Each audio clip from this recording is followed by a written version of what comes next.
Coming up on Currently, in the wake of the recent violence at the Traverse City Wal-Mart, we'll spend most of our time today not only giving you the recent updates on the facts of the case, but talking about the collective responsibility for anyone who engages in media, not just reporters, to do so ethically and respectfully. That's ahead on Currently.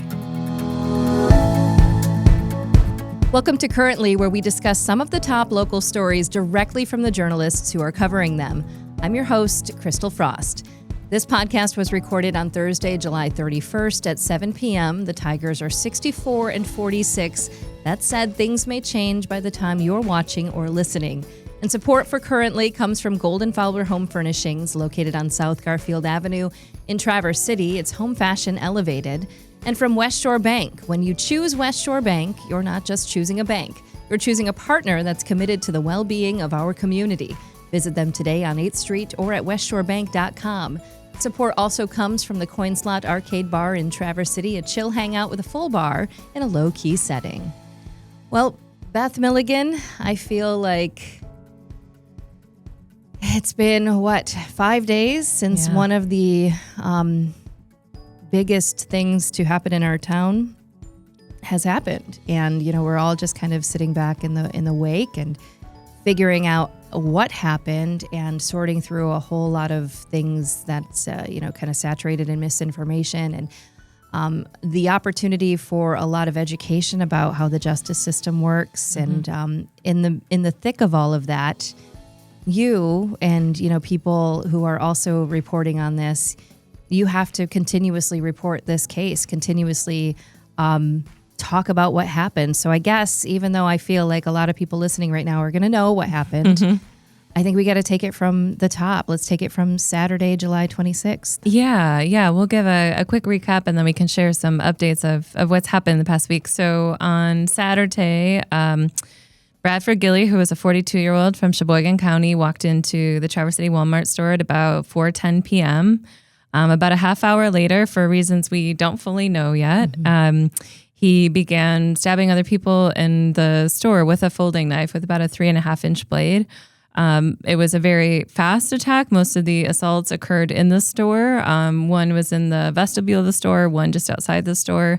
When he exited and was out in the parking lot, he was confronted by a group of bystanders, mm-hmm. including an off-duty Munson healthcare worker named Derek Perry, who was armed with a pistol, who helped keep him contained until deputies arrived, which they did within 3 minutes of the first 911 call. Wow. So quick response. There were 11 victims in the attack, including one Walmart employee who were taken to Munson Medical Center.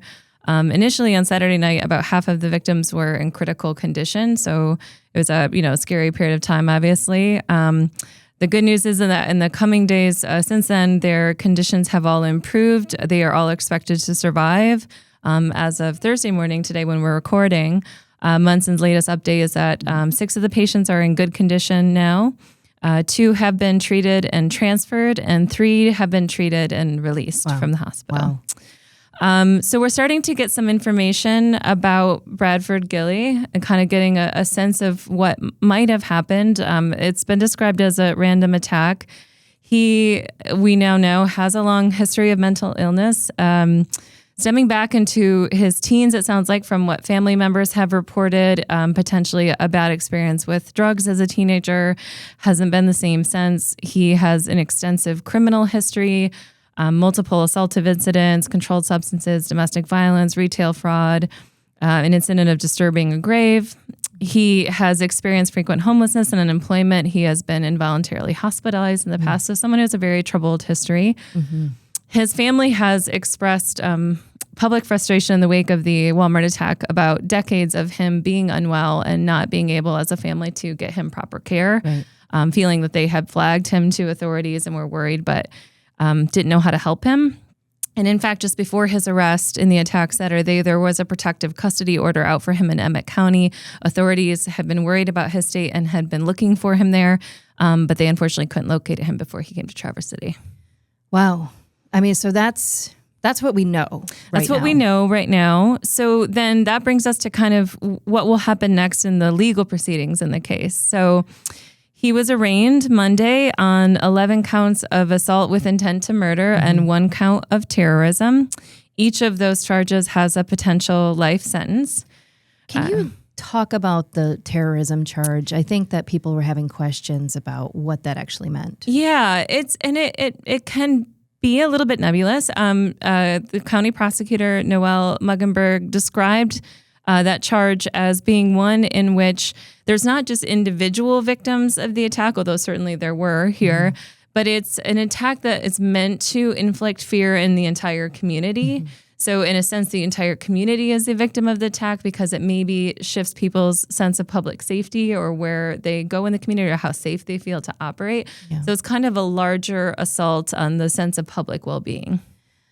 I think at that point, this fits, given that someone walked into a Walmart at 4:10 p.m. on Saturday and randomly stabbed 11 people. Yeah. So those are the charges. When he was arraigned, the magistrate, Tammy Rogers, initially set a bond of $100,000. Well, this is important to note because it will come up in other things that have happened this week in court. While she was speaking, he made a gesture on camera that looked to many people like he was shooting at the camera or making a finger gun. He kind of made like this type of gesture to the camera. I saw it. Yep. He did appear, in my view, to be very confused and belligerent in the proceedings.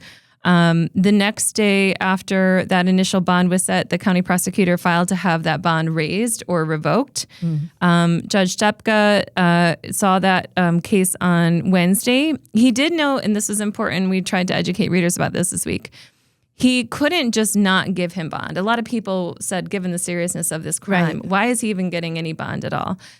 The reason for that is because in Michigan, there are certain charges for which you can deny someone bond. Sure. Those include things like murder, treason. There are some violent felonies, but there has to be a combination of those felonies along with like a history of other convictions or being on parole, kidnapping, armed robbery. So you may personally believe like a terrorism or an assault with intent to murder charge should qualify like those do, but that's just not how our court rules are set up. So his hands were tied as a judge in terms of saying like, I can't just not give him any bond conditions. However, he did understand and agree with the concern that while Gilly doesn't seem to have a lot of resources and his family doesn't either, and they have also said they are not willing to bond him out, that there may be someone from the public, either well-intentioned or not well-intentioned, who could post the bond at a lower level. So he did raise it to $1 million. Okay.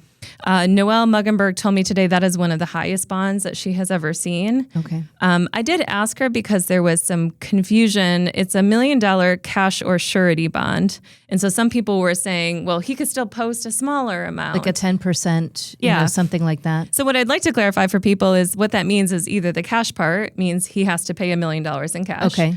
Or the surety part means that he works with a bond company who puts up that full amount. Okay. Usually when they're doing that, you are paying 10%, often some figure, to them, to the bond company, which would be $100,000 in this case. That is not usually refundable because you're working with a third party, not the courts. And then you're often putting up collateral for the rest of the $1 million. So, property, things real like estate, that. family is putting up expensive jewelry, cars, whatever that might be. And Noelle said, bond companies don't gamble is kind of the word she said. So someone high risk like this who doesn't have a home right now, who appears to be in a state of mental illness and his family doesn't have the resources, we're not likely to see him released on bond.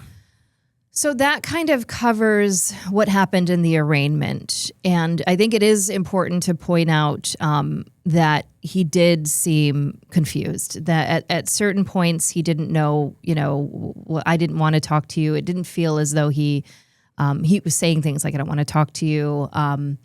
It almost didn't feel like he knew where he was or what was going on. Yeah, he was combative. He interrupted the judge several times, both in the arraignment and in the second bond hearing.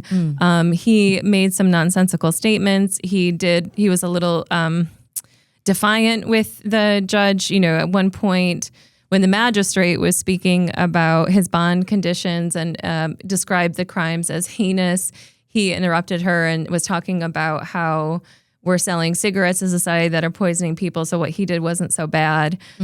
So there definitely seems to be signs of mental illness in his appearances so far, which brings us to the fact that he will now be going through a competency evaluation. Can we, before we get into that piece, which I think we're going to spend a little time on. I have to ask about the second bond hearing. And was there indication that he actually maybe destroyed or tampered with the video during that bond hearing?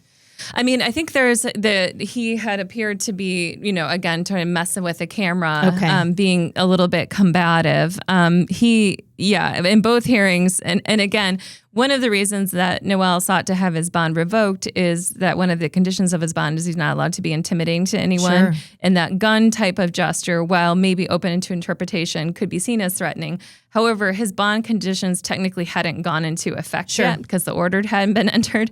So his bond wasn't revoked. Now, going forward, he is supposed to follow these bond conditions. He's not supposed to be intimidating, harassing to anyone. But the real question is going to be this competency question. Okay. So that has been ordered. And what will happen is he will be determined competent to participate in the proceedings or not competent.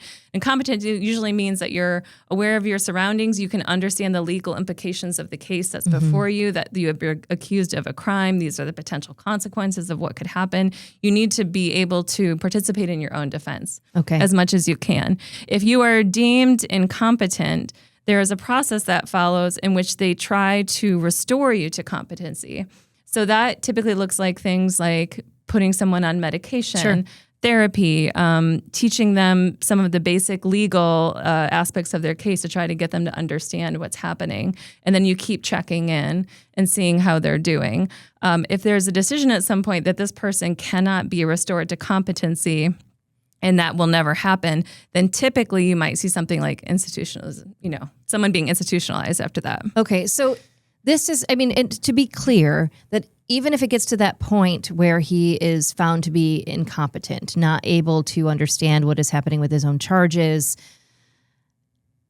he would not just be set free. No, and this is, and again, he wouldn't also just be like, oh, that's it, he's incompetent, the case is over. So it's over. There's a long process of trying to get someone restored to competency because maybe they're in a temporary state of psychosis. Maybe they're dealing with not having been on the medications they need or things like that. They haven't had proper care or treatment.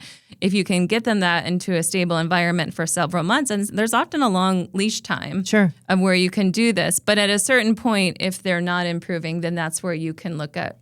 But they are not just released to the public. Typically, in that case, they're going to go into an institution of some kind. So I think that's a really important point here, too, because, I think there is this idea, there is a couple of schools of thought here. First of all, if there is someone who is reeling with mental health issues and maybe is or was in a state of psychosis at the time, there is a layer of empathy that we can add to this.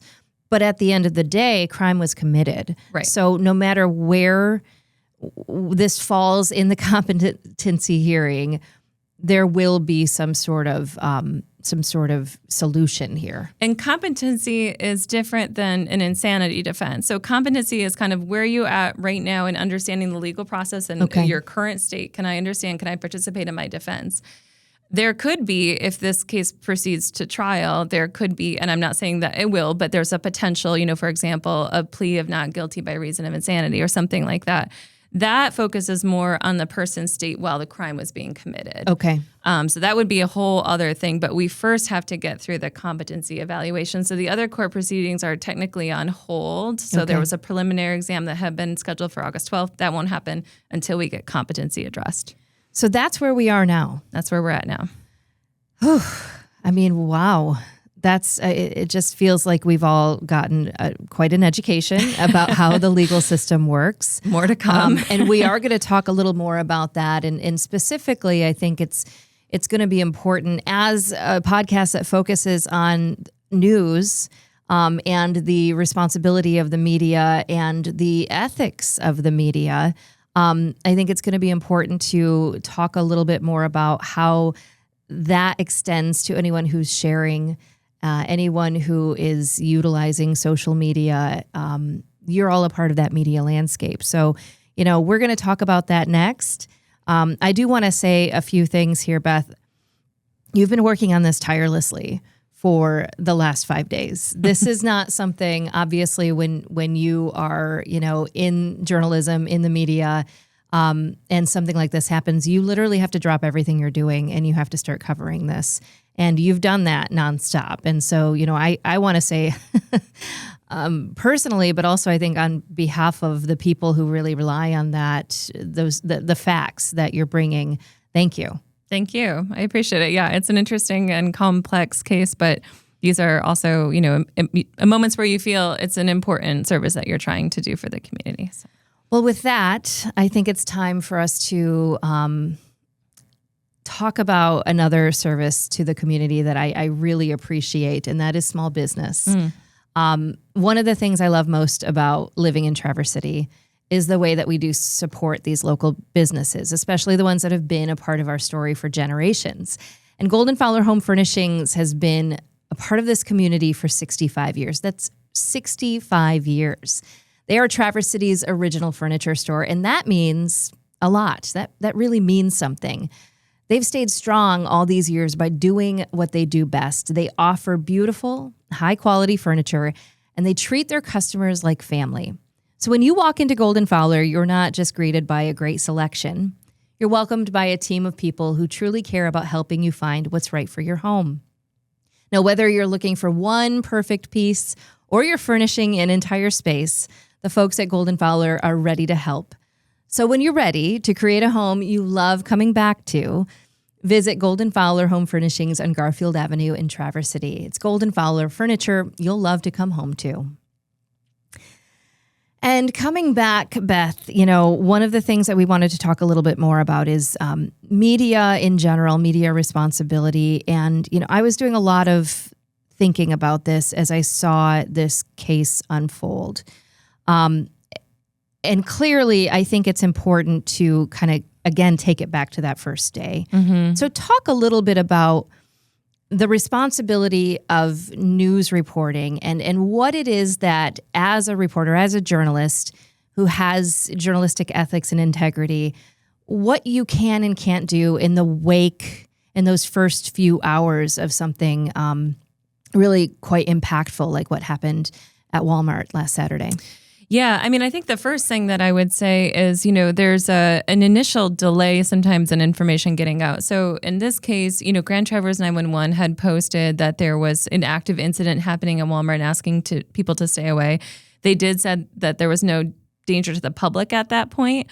That post was the first alert that I had to it. The fact that there was no danger to the public, to me, meant the scene was likely secured. The suspect was likely in custody or perhaps had been killed. We didn't know yet at the time what had happened. But usually that means, okay, we can take a beat because we don't need to keep people they want people away so they can process the crime scene. Sure. But there's not a shooter loose. There's not something that we need to make sure, I need to go on Facebook right away and make sure people know that they might be in danger. Mm-hmm. So when I know a scene is secure, then my next step is what is the information I can get? Because GT911 has only posted a very vague statement. I assumed, and this was correct, that I'm at home at the end of a mission when this is going on initially, that authorities are probably on the scene. They're probably very occupied. Mm-hmm. Their first responsibility is to handle the crime scene, make sure everyone's safe. They have 11 victims who are in various states of injury that they need to get to the hospital. And so the media is not their first, focus at that moment. They want to make sure the public is safe, everyone there is safe, and that they've secured the crime scene. So there was a little bit of delay, and I feel like we got a little bit of pushback from there. I did see some outlets who turned police scanners on. That's something I do too. But that can be very chaotic during a mass trauma event. There's a lot of responders talking to each other. You can get some clues of what's going on, but I don't typically just post what I hear on a police scanner to Facebook. I am checking in with authorities. So, confirming what you heard. Right, because you could mishear something or there are people talking over each other in the scanner. So I ended up calling Sheriff Shea, and thankfully, because we have these local relationships and I cover the sheriff's office, he took my call. That by this point, I couldn't get to the scene right away. There was a mass of media that were descending, including, stringers and national correspondents. But because we have a relationship, he took my call and was able to give me the first update that this is how many victims I think we have. It was a stabbing. yes, we have the suspect. I can't say much else at this time. I don't know his motive or what happened. And I understand this. I'm a news junkie myself, and on top of being a journalist, when a major news event is happening, we're looking at all the social media. We've got CNN in the background. Mm-hmm. We're texting each other, and it's the tidbits of gossip can almost become like a currency. You want to know the latest. You want to be able to tell people what's going on. Right. You like to feel in the know yourself, but also there's a sense of your own safety. It's your community. You're trying to understand. The dangers of a situation like this with a massive story is that moving too fast or sharing things without fully verifying them can have any number of harmful effects. Absolutely. So first of all, the most obvious one, people can be posting fabricated or untrue information. Or speculation. Maybe they thought they heard something or they thought they saw something, and therefore they're going to post this, as truth. Yeah. My cousin's neighbor's uncle, sister said this. Mm-hmm. and I saw that happening quite a bit as far as the identity of the suspect, maybe some of the background of the suspect. There's a lot posted about that very, very quickly. Yeah. And the danger of that is, one, it's often not true. Two, it's often harmful or stereotypical. So it's not just that people are trying to, in good faith, share information. It's often pejorative information. Mm-hmm. It's, I'm just, in words that I saw almost immediately were foreigner, illegal immigrant, someone from the Pines, a certain race, a certain gender, a certain political party. That is wildly unhelpful and often actively harmful, because you end up stereotyping large numbers of groups, first of all, who often have no connection to it. Many of that biographical details end up not being right. Right. As in this case. Yeah. And you can, in potential cases when people are sort of frothing at the mouth a little bit and upset and looking for someone to blame, you can potentially activate like a vigilante mob. And this is where you need to be really careful about identifying people publicly. Mm-hmm. I do want to let people know that we do the same things that they do at home. I saw the TikTok videos. I saw the potential self-published books on Amazon from the suspect. I went and, started finding the old news articles about him, seeing some classmate stories circulating. But whereas I think, unfortunately, some media accounts and certainly a lot of social media accounts just started sharing that like a fire hose. Sure. Our job is to stop the fire hose and say what is true about what is coming out here. And it's okay. I think it's okay to seek out other perspectives and to seek out other accounts. But number one, I think it's so important to have consent to do that, first of all. Yes. And that goes from everything from sharing the identity of, some of the folks that were the helpers in the parking lot without their, consent, their personal consent to you saying, yes, that's okay. I think that becomes dangerous as well. Yeah. I mean, and consent is really important in journalism. There's a lot of situations where we don't have to ask permission to cover something, public figures, criminal activity, things that take place in a public space, like at a public meeting, if you give public comment, for example. And even some of what was happening in the Wal-Mart parking lot and store, that is a public space. There were videos taken there. But you're right. Consent is important when you're talking about, I think, especially in a case like this, victims, people who are bystanders. The intention I saw with a lot of shared posts was good. Absolutely. People thought the actions of these bystanders were heroic, and they wanted to say thank you on behalf of the community for putting your life at risk potentially and stopping this man. The problem is, and I saw this for multiple days, we saw this with Derek. He was identified in a TikTok video very early on. People started posting his face. It went national. What was happening behind the scenes is media were descending on his property and bothering him and his family. I heard people were showing up at the hospital where he works, and no one had really stopped to get his permission to share his name and photo. So while we had it, we did not run it, and others didn't. It wasn't just us, but there were certain news sources that didn't run it. We got some flack from people who thought we were not giving bystanders a proper credit. But that was what I wanted to make sure, because what can happen is you can re-traumatize the people involved in a trauma by splashing their identities nationwide, and they might not. That's a very intense spotlight that a lot of people aren't prepared to have. Without a doubt. Without a doubt. Yeah. And until you get that permission, until you get that statement, in this case from Derek Perry, who put out a public statement, I think you let him live his life for a bit. Let it simmer down and wait until he's ready to talk. Yeah, and he did eventually put out a public statement through the Grand Traverse Sheriff's Office, which we then shared because it had been shared with us. And Munson also put out a statement acknowledging him. Both of those statements, he was quite humble about his role, and there were other bystanders who were helpful as well. And put out public statements after the fact as well. But he did ask in that for privacy for him and his family, and for the media to kind of leave him alone because he had been caught up in this media circus. So we just want to know that sometimes even what our urges are as individuals, we want to honor a hero, we care about the victims, we want to maybe send them flowers or money or whatever. We can have, those can be good intentions, but it's really important to ask what those people want. Absolutely. As well. And I want to talk for a second about the media. Because, here on this show, we talk to journalists, and certainly the news media is a part of media. But, in this digital age, we have certainly gone beyond just the news as being media. And every person who has one of these phones, every person who has a social media account, every person who maybe has a large following, especially in a small town, that could be anyone from maybe entertainment media to, someone who's just really popular in town, and you end up accumulating, 3,500 friends, you become a part of the media ecosystem, whether you like it or not.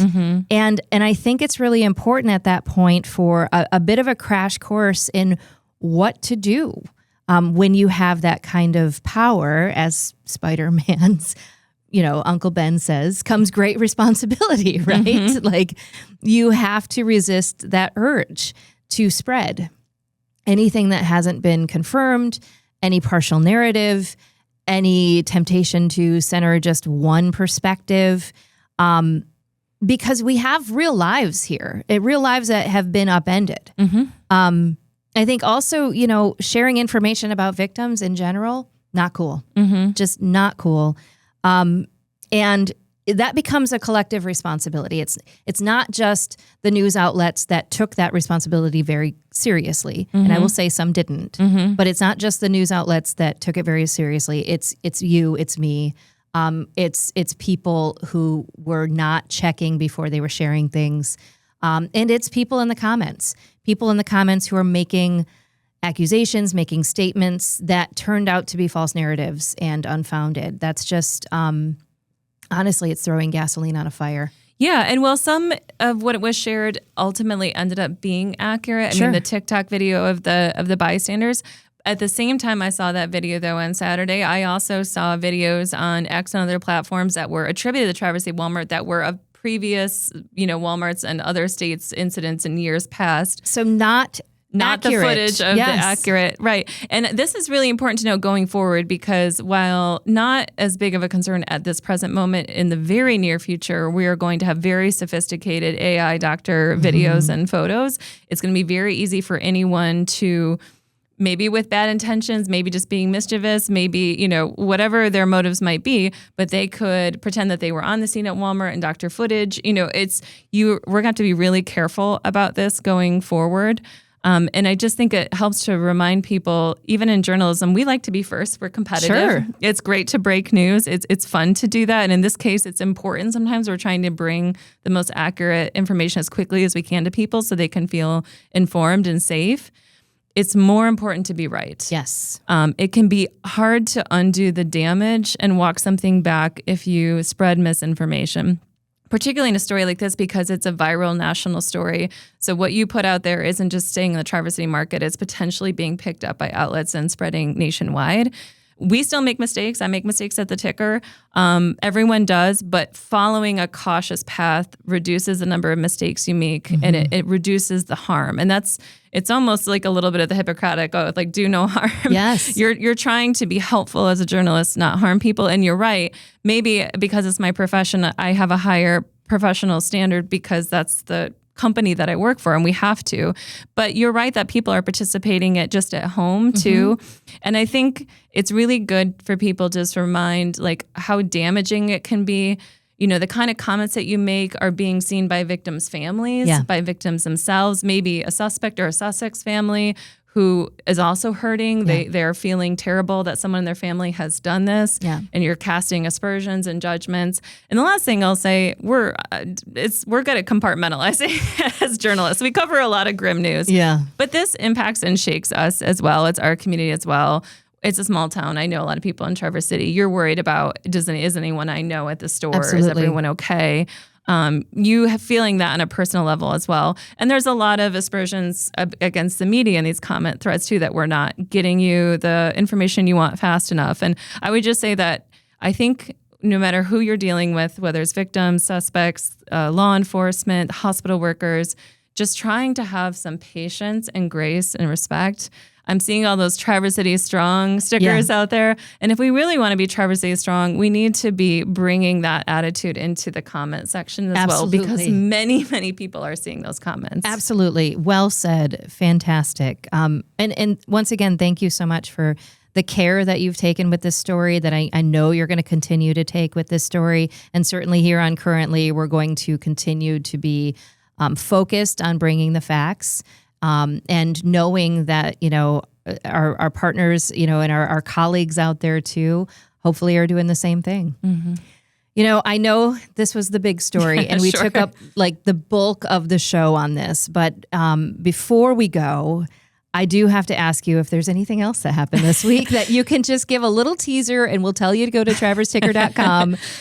Yes, and there find was. it there. I know. The news never stops. It kind of gets a little wonky sometimes, but yes. Yeah, if people go to traversticker.com, here's some examples of other stories they can find from this week. We talked about a potential new hotel going in across from Cherry Capital Airport that's geared towards business travelers and kind of the redevelopment of the airport. We talked about Peninsula Township looking at some pretty extreme measures to cut costs in response to the winery lawsuit damages. Yikes. Selling parkland, closing down departments, not necessarily to happen yet, but they're trying to get a sense of what might happen with the damages. And also the story that we'll be running today when the episode comes out is about 13th Circuit Court and Probate Court potentially getting a new elected judge. So better caseload management for Grand Traverse County. So those are all on the website. Well, that is fantastic. And I have to say, we also had a very interesting experience. So it's nice to end on a fun note. I just want to say a big thank you to Leslie Bilby from Oakwood Proper Burgers, because last Friday, July 25th, Beth and I got to have a private dinner with Eric Estrada.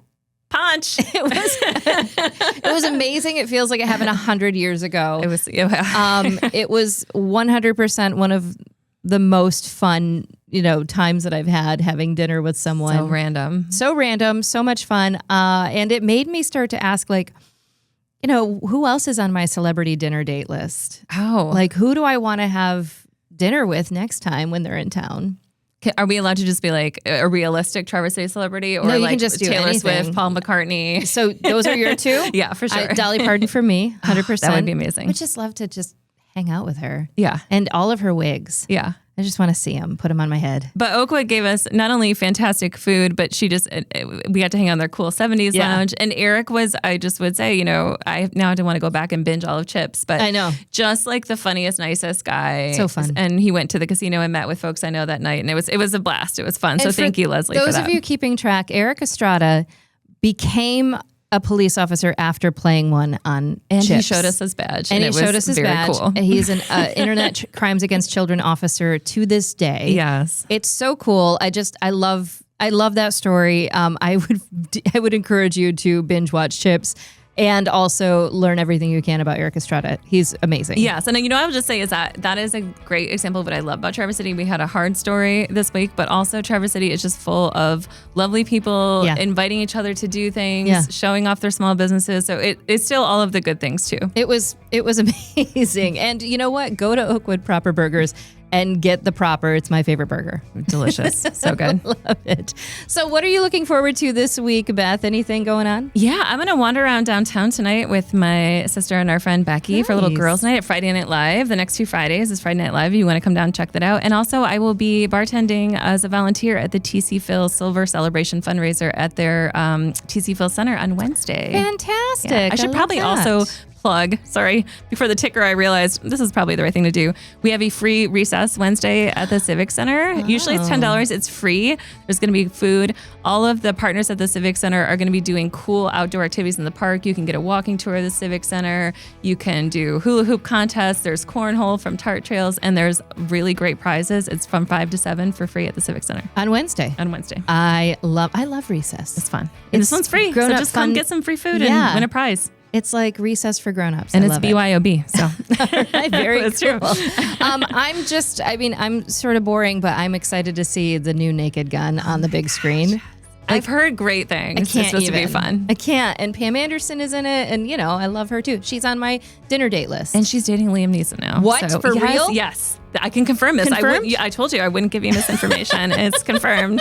It is confirmed. It'll be fun. Oh, well, thanks to Beth Milligan for yet another great show. And we will be back next Friday. Want to remind you to subscribe to the show on all the platforms at crystalfrost.com. Follow us on social media. We are everywhere. We're on Instagram under Currently Crystal Frost. We are on Facebook under Currently with Crystal Frost. Let's see, where else are we? TikTok. We're Currently Crystal Frost. We're everywhere. You can also watch the entire show on YouTube and Facebook. Currently is a Compass Local podcast. You can listen to it wherever you get your podcasts. And it is produced by Pancake Boy Productions. So big thanks to our lead supporter, the amazing Golden-Fowler Home Furnishings, in addition to the wonderful West Shore Bank and the Coin Slot. And speaking of the Coin Slot, I've got quarters to burn, and I will definitely spend them Sunday for Bells and Chimes. It's a special pinball tournament for femmes and thems every other Sunday. I'll see you there.